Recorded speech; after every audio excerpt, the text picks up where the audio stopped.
Super star Krishna నట జీవితంలో ఎంతో ప్రత్యేకమైన తేదీలో జూలై 27 ఒకటి. వివిధ సంవత్సరాల్లో ఈ తేదీన నటశేఖర కృష్ణ అభినయించిన 3 సినిమాలు విడుదలయ్యాయి.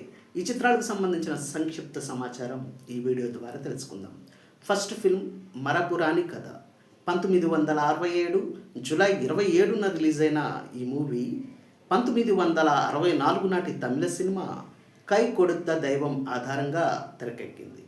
మాతృకలో నడిగర్ తిలగం శివాజీ గణేశన్, మహానటి సావిత్రి ప్రధాన పాత్రలు పోషించగా, ఈ రీమేక్ వెర్షన్లో సూపర్ స్టార్ కృష్ణ, కళాభినేత్రి వాణిశ్రీ, చంద్రమోహన్, కాంచన ముఖ్య పాత్రలు పోషించారు.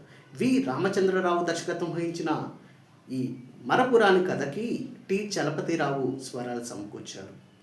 ఈ సినిమా అప్పట్లో జననీరాజనాలు అందుకుంది. సెకండ్ ఫిల్మ్ నేరము శిక్ష. 1973 జూలై 27న తెరపైకి వచ్చిన ఈ సినిమా రష్యన్ నవల క్రైమ్ అండ్ పనిష్మెంట్ ఆధారంగా తెరకెక్కింది. కళా తపస్వి కె విశ్వనాథ్ రూపొందించిన నేరము శిక్షలో సూపర్ స్టార్ కృష్ణ, భారతి, కైకాల సత్యనారాయణ, ఎం బాలయ్య, కాంతారావు ప్రధాన పాత్ర పోషించారు. సాలూరి రాజేశ్వరరావు స్వరాలు సమకూర్చిన ఈ నేరము శిక్ష అప్పట్లో విమర్శకుల ప్రశంసలు పొందడంతో పాటు జననీరాజనాలు అందుకుంది. థర్డ్ ఫిల్మ్ అన్న తమ్ముడు.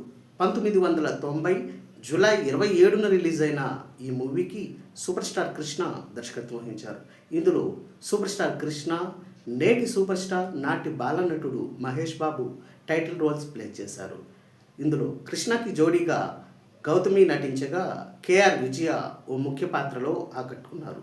రాజ్కోటి స్వరాలు సమకూర్చారు. ఈ సినిమా ఘట్టమనేని అభిమానులను ఆకట్టుకుంది.